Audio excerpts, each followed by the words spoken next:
Whoever you are, we welcome you. Wherever you come from, we welcome you. Whomever you love, we welcome you. Whoever you are, we welcome you. Wherever you come from, we welcome you. Whomever you love, we welcome you. Whoever you are, we welcome you. Wherever you come from, we welcome you. Whomever you love, we welcome you. Whoever you are, we welcome you. Wherever you come from, we welcome you. Whomever you love, we welcome you. Whomever you love, we welcome you.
Good morning, everyone. My name is Nicolette. I use she and her, her, they, them pronouns. I'm a member of the Worship and Music Committee, and I will be your friendly worship associate for today. I am delighted to have you all here and to welcome you here, whether you are visiting this morning or are a regular member. If you do have any questions, please reach out to one of the greeters. Today, we acknowledge that we are located in a place that was once the Wampanoag village of Patuxet. We strive to follow their example and be faithful stewards of this sacred land. Our service is recorded, and the recording will end prior to our Candles of Joys and Concerns so that we can speak more candidly and personally as a community. Thank you to Lydia Robertson and Ibrahin Sarmiento for filming our service. Today's service is presented by our Reverend Art Lavoie. Our live music is offered by Emily Browder Melville, our music director, and the members of our choir, Bethany Simons, Rachel Quinn, Mila Powers, Amy Palmer, Carl Ingersoll, and Glenn King. Time for All Ages will be led by Art today. And because our worship varies from week to week, we suggest that you visit us again to experience the wide variety of worship that we offer. For those who are looking for the restroom at any point, please take the front stairs down to the foyer, go around the corner to the left, down another short flight of stairs, and there will be signs up as well. So just follow the signs and you'll be able to find it, no problem. After the service, we invite you all to join us for fellowship and refreshments in the parish house. That'll be just up the hill to the white building. And with that, whoever you are, whomever you love, whatever you believe, wherever you are in your spiritual journey, let us walk together this hour. Good morning. I'm the Reverend Arthur Lavoie. My pronouns are he, him, and his. I'd also like to welcome everyone here this morning, and thanks for coming out on this kind of day that doesn't quite feel like spring, right? I want to offer a special welcome to any who are watching online on YouTube or the public access TV stations that we send our material to. Please contact us if you have any questions or would like more information. I also want to remind everyone that though that isn't going to be a big part of today's service, tomorrow is Trans Day of Visibility. And so we, at this time, where our trans brothers and sisters are, or our trans siblings, we don't use brothers and sisters, sorry about that, are struggling and where there's a lot of political ideology that is taking away rights or trying to, we lift up the voices of our trans brethren at this time, and we need to continue to remember that.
Our call to worship is by Kathleen McTeague.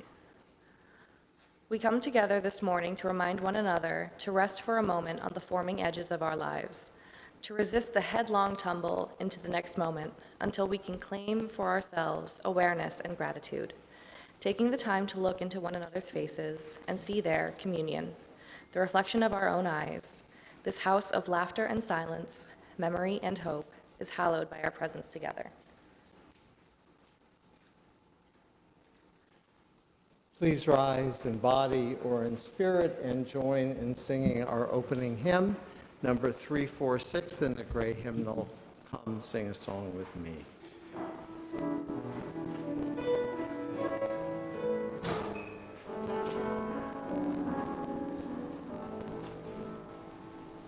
Come sing a song with me, come sing a song with me. Come sing a song with me, that I may know your mind. And I'll bring it all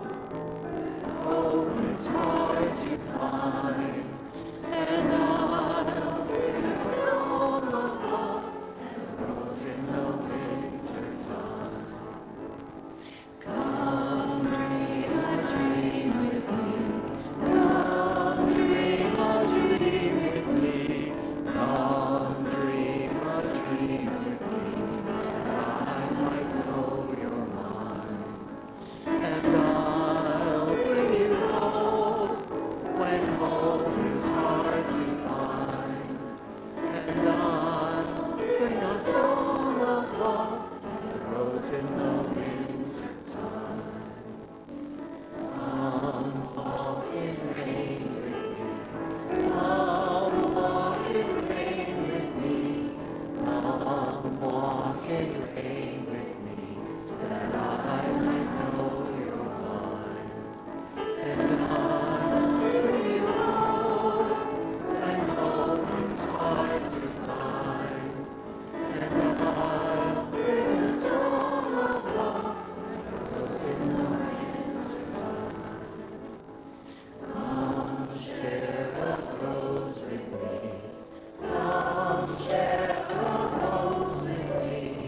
Come share a rose with me, that I might know your mind. And I'll bring you home when home is hard to find. And I'll bring a song of love that grows in the winter time. Please remain standing.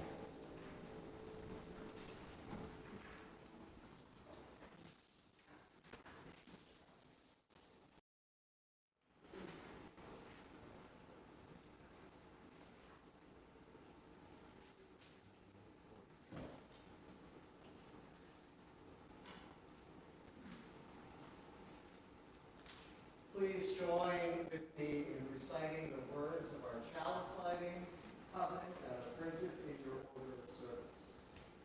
Love is the spirit of this church, and service its law. This is our great covenant, to dwell together in peace, to seek the truth in freedom, to seek the truth in love, and to help one another. Please be seated.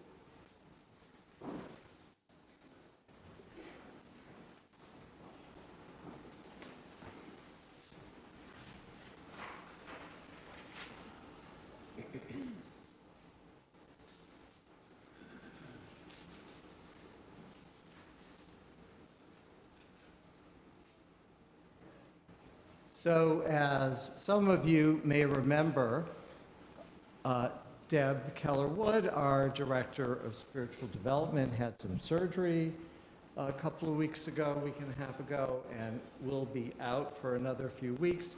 So the Spiritual Development Committee and I are kind of pitching in to cover her responsibilities. So you've got me for the Time for All Ages today. And thanks, Deb, for sending the stories and so many other things that we all need to help during this time. So, how many of you have been in a desert environment where there's just a lot of sand everywhere and it's hot, so hot? Maybe you've seen it on TV if you haven't been there. So here's a story about a man who was lost in the desert. He had lost his way, which is a really easy thing to do in that kind of environment. And his water had run out. And he was crawling on the ground and afraid that he was going to die. And he kind of saw this little hut over in the distance. And he didn't know if it was a hallucination, a mirage. Sometimes the heat does that to you. But as he grew closer, he saw that it was real. And so he went in there hoping there might be something to drink or some source to get some water. And he saw this old-fashioned hand pump. So some of us may know what that is. Some may, there's when you don't have electricity, people have these pumps that go down. The pipe goes down into a well, and you have to crank this thing in order to get water. So he's cranking away and using the last of his strength, and nothing happens. And he's really upset and very, very depressed about that. And over in a corner in the cabin, he sees a jar of water. And there's a note on the jar that says, he's ready to just drink the water, but there's a note on the jar that says, use this water to prime the pump. So he's got this dilemma that he either pours the water into the pump to help prime the pump so that other water comes up, or he just drinks the water and doesn't worry about it. So he's really, really not sure what to do, and he knows that he's going to die of thirst if he doesn't get some water. But he decides to do what it says on the note, and he uses the water to prime the pump, and then he starts pumping again, and lo and behold, the water is plentiful. And the water just keeps pouring out of the pump. As he's pumping, the water is pouring out of the spout, and he gets plenty to drink. On the note, it also says, be sure, when you're done, be sure to put more water in this bottle for the next person. And he does, and he finds a pencil, and he adds to the note the phrase, "This really works."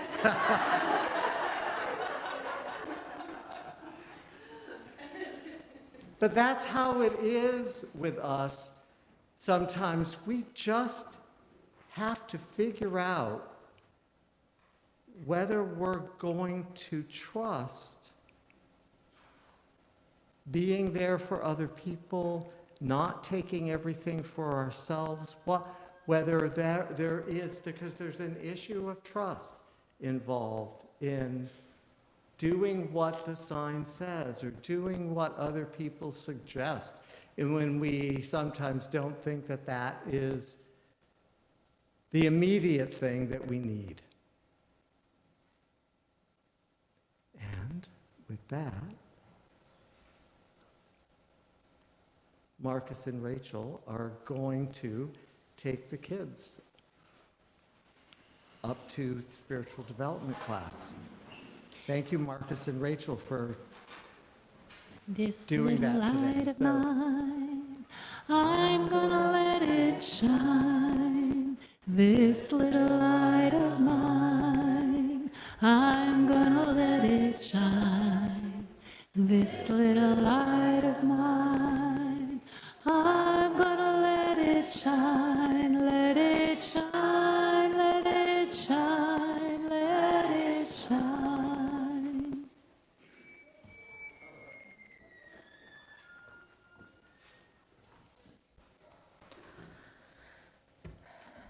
Our reading today is called To Worship by Jacob Trapp. To worship is to stand in awe under a heaven of stars, before a flower, a leaf in sunlight, or a grain of sand. To worship is to be silent, receptive, before a tree astir with the wind or the passing shadow of a cloud. To worship is to work with dedication and with skill. It is to pause from work and listen to a strain of music. To worship is to sing with the singing beauty of the earth. It is to listen through a storm to the still, small voice within. Worship is a loneliness seeking communion. It is a thirsty land crying out for rain.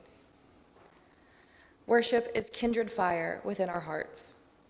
It moves through deeds of kindness and through acts of love. Worship is the mystery within us, reaching out to the mystery beyond.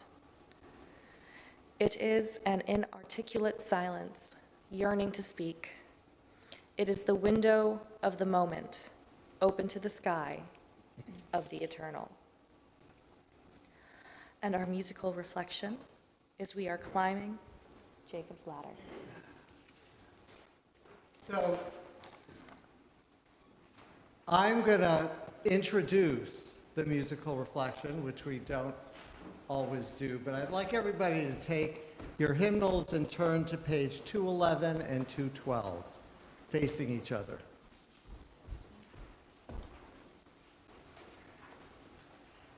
Now,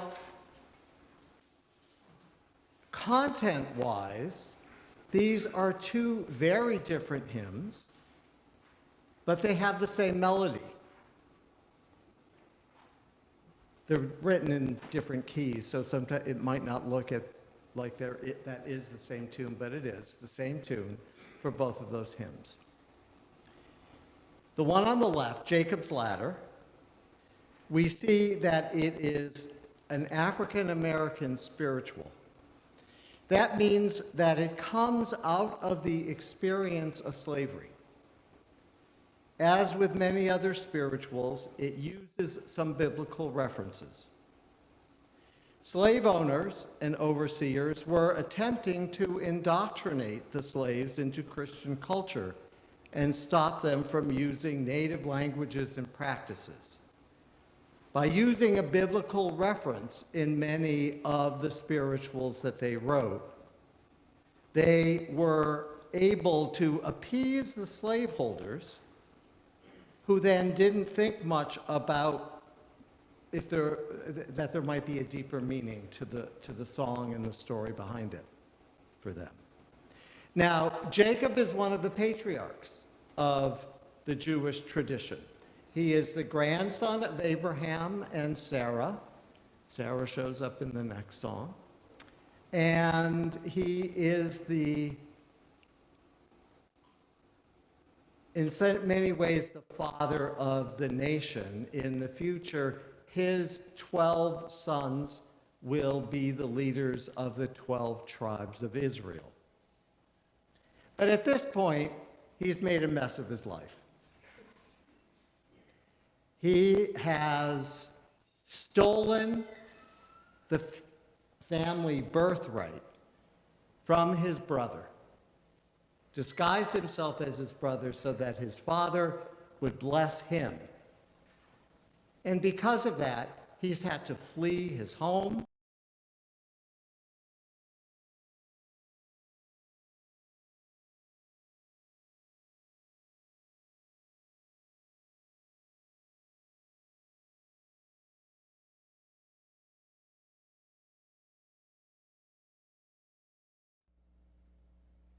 Through the vision, he learns and believes that he will be forgiven for what he has done.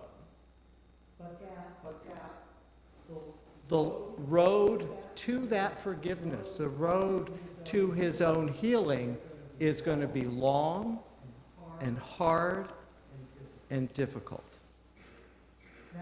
Now, that story appealed to folks who were taken into slavery, because they've also been separated from family and friends and everything they knew, and feel in some sense like they are lost in the wilderness, and that whatever their journey is going to be long and hard and painful. And they want to believe that there will be some blessing for them on the other side. Now, like most spirituals, the rhythm of the spiritual lends itself to work and to whether they're working in the fields or picking cotton, it lends itself, and they would use the spirituals to help everyone keep up the momentum so that the overseers wouldn't start punishing them if they slowed down their work. But that same rhythm is also the rhythm of a dance, or can also be the rhythm of a dance. And so that's how Carol Etzler transforms that tune with a whole other set of words, "We Are Dancing Sarah's Circle." She introduces a more communal, a more feminine image of gathering and dancing and community. There is biblical and archaeological references to the fact that it is the women like Sarah in the early Hebrew community who held that role in their worship life of being the ones who danced. The women would dance. There's stories in the Moses story about Miriam, Moses' sister, dancing around the Ark of the Covenant after the tablets had been brought down.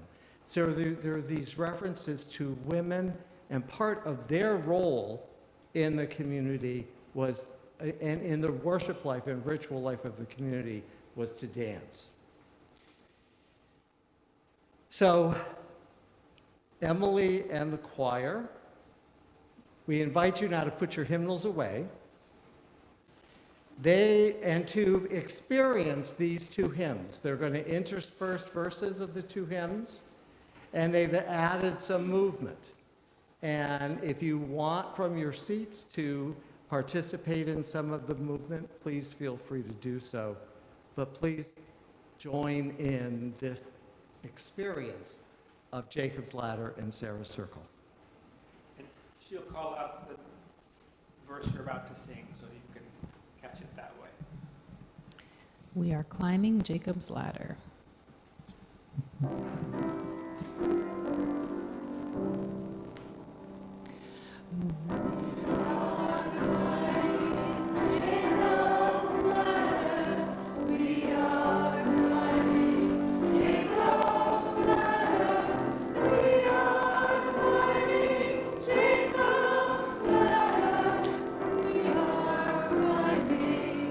We are dancing Sarah's circle. We are dancing Sarah's circle. We are dancing Sarah's circle. We are dancing Sarah's circle. Sisters, brothers, all. If I stumble, will you help me? If I stumble, will you help me? If I stumble, will you help me? If I stumble, will you help me? We are climbing on. Every round a generation. Every round a generation. Every round a generation. Every round a generation. Sisters, brothers, all. Though the road is steep and rugged, Though the road is steep and rugged, though the road is steep and rugged, though the road is steep and rugged, we are climbing on and on the circle's moving. on and on the circles moving, on and on the circles moving, on and on the circles moving, sisters, brothers, all. Sisters, brothers, all.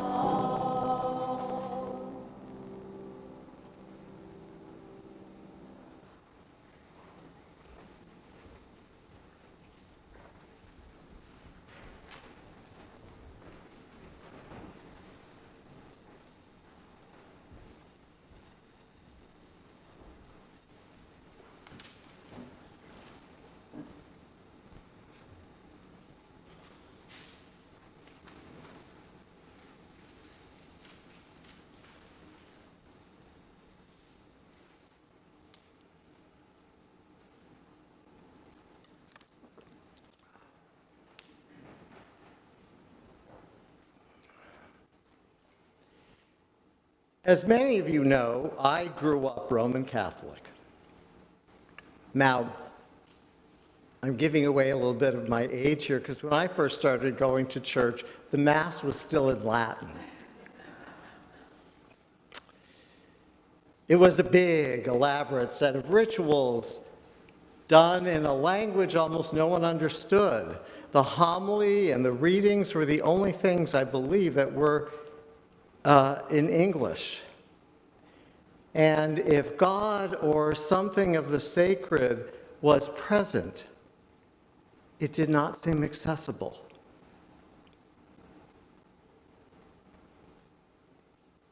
The rituals seemed almost to separate us from any personal engagement with our spirituality. From the earliest times in human history, worship was a shared community experience. People gathered together to chant and to sing and to drum and dance and support each other in trying to understand the great mysteries of life and death. We didn't have any scientific understanding at that time, and everything from the changing of the seasons to the miracles of birth and death were beyond human comprehension. Worship was a means of trying to make sense of things, often through stories and rituals.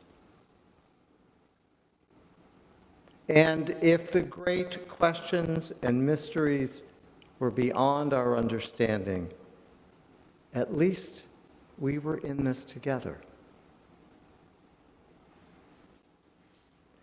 Then, in the Western world, beginning a little bit with Judaism, but especially with Christianity, the community of ordinary people were removed from the process. The experience of the sacred became mediated by those in authority who had a tight hold on the reins of power. Our connection to the sacred and understanding of the mysteries of life and death were no longer our own. What had been a more active experience involving body and mind became a passive one. You sitting in the pews, me up here doing my thing.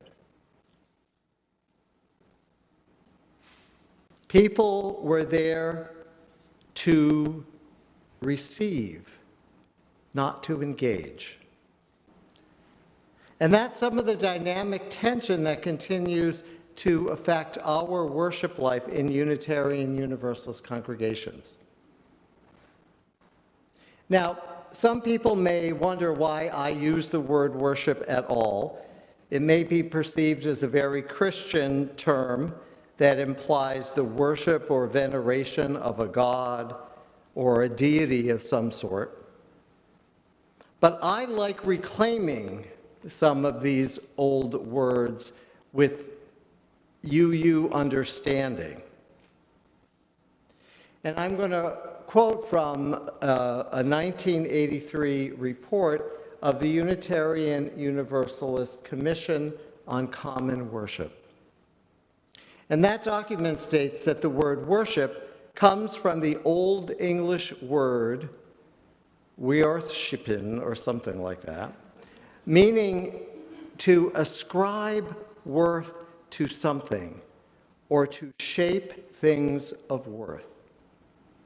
Anytime we encounter something that has worth and meaning for us, it can be a moment of worship. Therefore, worship is a basic human activity through which we express spiritual feelings, such as love and thanksgiving and grief and wonder, fear, sorrow, sadness, and joy. In this definition of worship, we are all involved and have the opportunity to be actively engaged in the process of giving worth and value to those things that are most precious and most important in our lives.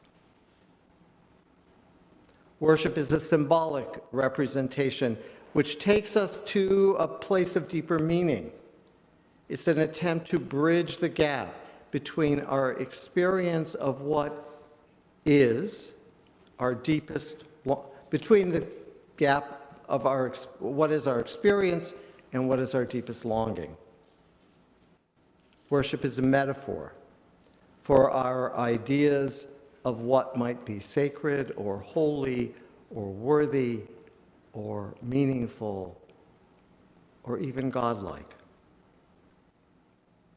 We worship them whenever we ascribe worth to some value, idea, object, person, experience, attitude, or activity, or whenever we give form or shape to that which we have already found to be of worth.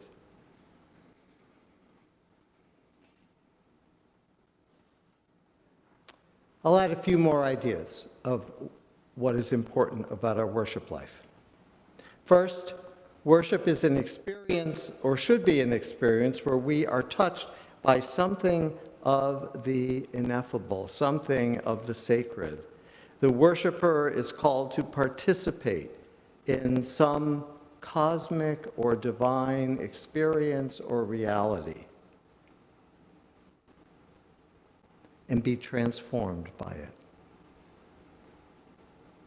Worship is educational. That's been the Protestant tradition that we have emerged from. And most UU worship has been throughout history and still continues to be in many ways strongly message-driven. In this theology, proclamation and interpretation of whatever is the word was central to the worship experience. This one isn't too bad, but in most of our early New England churches, the pulpits are a whole lot higher than this one.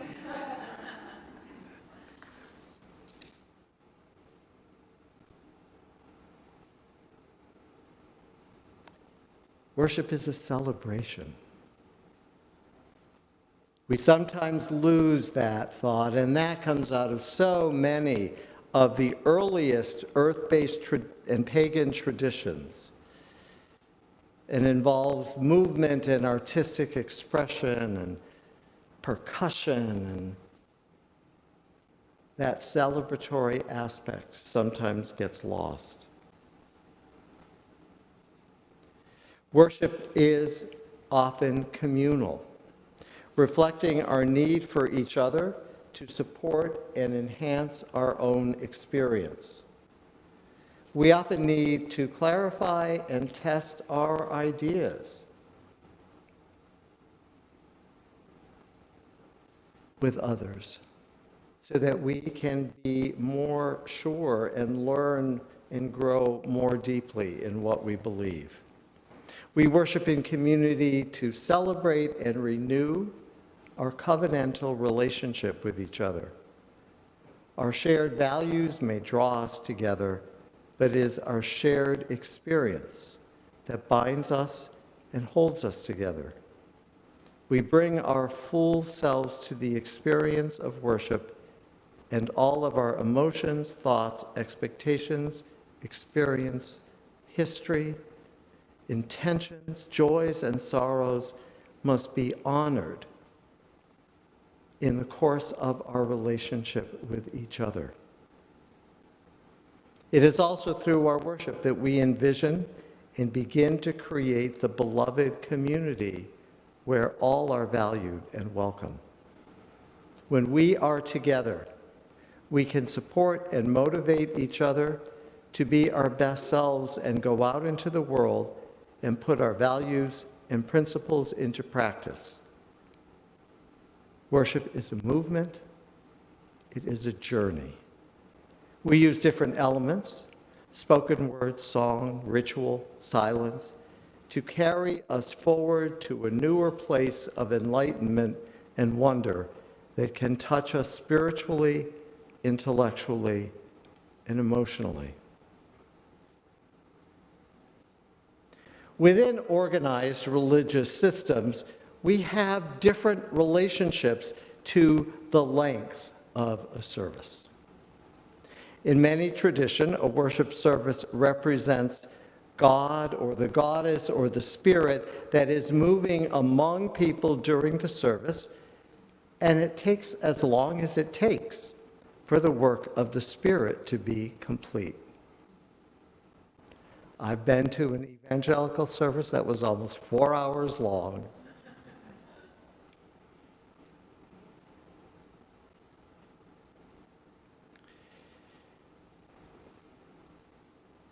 In the past, we followed that model with many of our older UU clergy from even a couple hundred years ago, speaking for an hour, spending a whole week writing a sermon that goes on for an hour or more.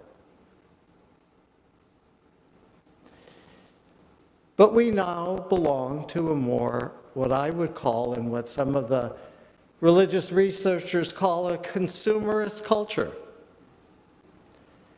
It has something to do with the ways that radio and TV shows, I think, are structured within an hour or half-hour format. We run the risk of being seen as part of an entertainment culture. You come in, sit down, and we only have about an hour to move you, to entertain you. And I don't want to lose some of the spiritual elements that will actually move us more deeply. The worship leaders have to manage all of that as we serve as conduits of this experience. I often see myself as a bridge between the spirit or the spiritual realm and the experience that we offer and that I offer through my words.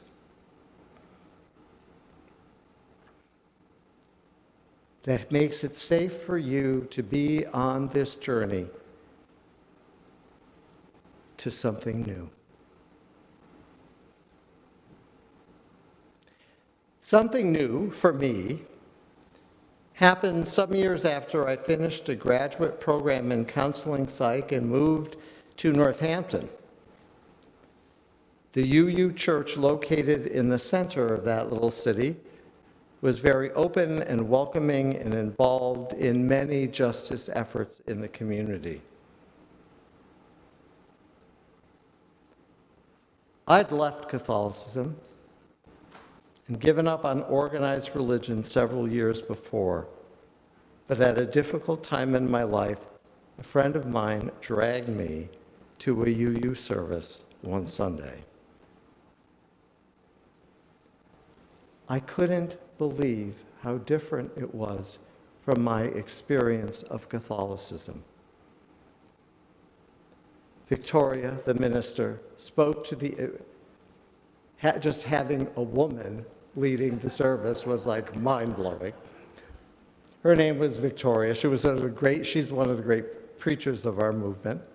She spoke to the issues in our lives and in the larger world, and everyone was welcome there. The gift of being part of a like-minded community and the support and call that I received in my quest for a life of deeper meaning and service drew me further and further into the congregation and this faith that I love so dearly.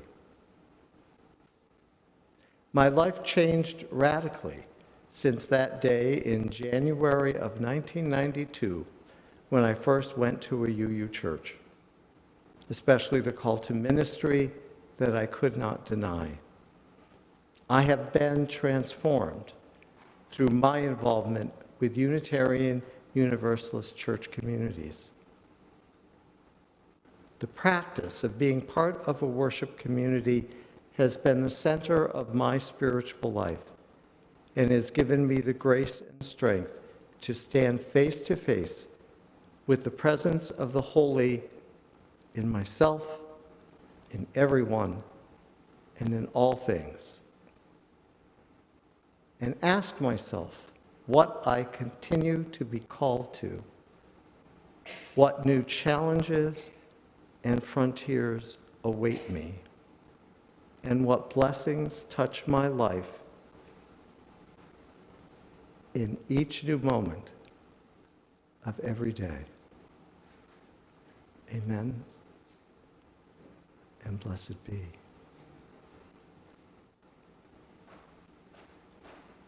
And now I have something for all of you to do. When you came in this morning, you were given a worship survey that's also gone out in our e-blast, and hopefully everybody got a pen. There's some in a box up here if you need a pen. Art, would you like to do the hymn, or would you like to Let's skip do the hymn, but I want to get, yes, let's do the hymn, but I want to get them started on being aware that right after the hymn, we will go into the survey. And I want people to be set for that. So I invite people now to stand and rise in body or in spirit and join in singing number 1008 in the Teal hymnal, When Our Heart is in a Holy Place.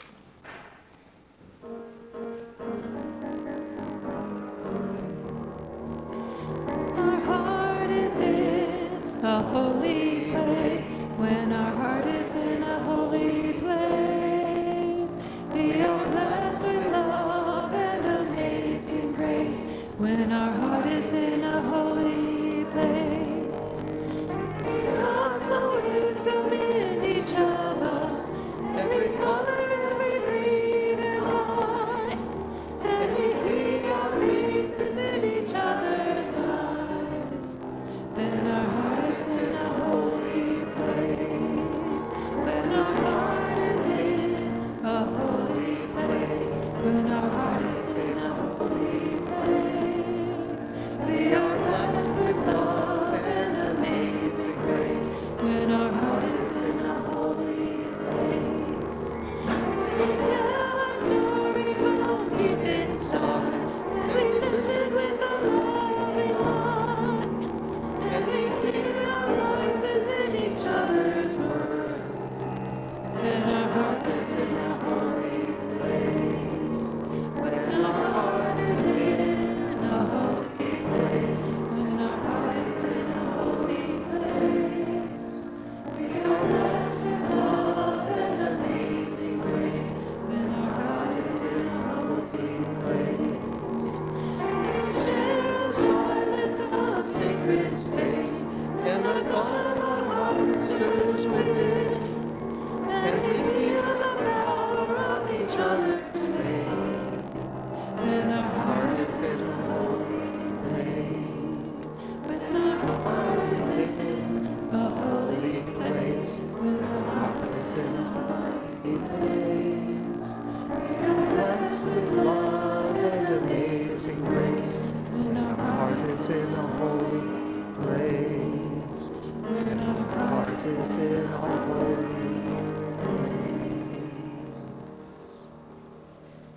Please be seated. And so I'd like, if some people have filled out the survey online and sent it in, we thank you for that. There will be, after coffee hour, there's going to be a discussion in the chapel next to the building up the hill about these questions that you see on the survey. So I'd like everybody to take a couple of minutes, take a look at them, jot down some ideas or answers.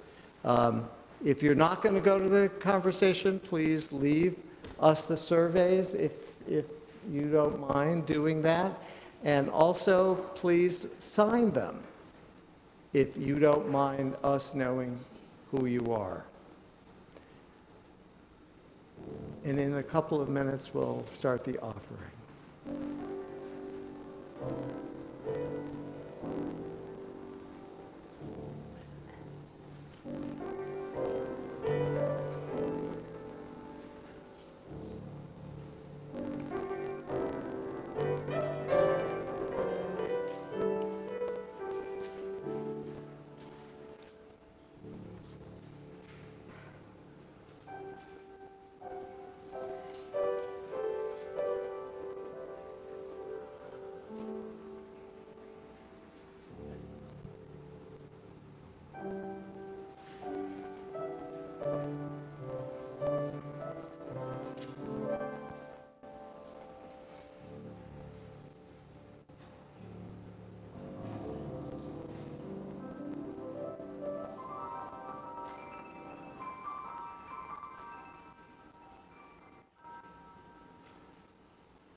Your offerings, your financial offerings for the ministry of this congregation will now be gratefully received.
Whoever you are, we welcome you. Wherever you come from,